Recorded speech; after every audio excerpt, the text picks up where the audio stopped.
సంఘము క్రీస్తునకు లోబడినట్లుగా భార్యలు కూడా ప్రతి విషయంలోనూ తమ పురుషులకు లోబడవలెను. ఇది గుచ్చి గుచ్చి చెప్తా ఉంటారు. ఏంటి?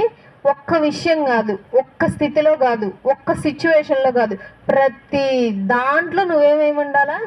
లోబడతానే ఉండాలా.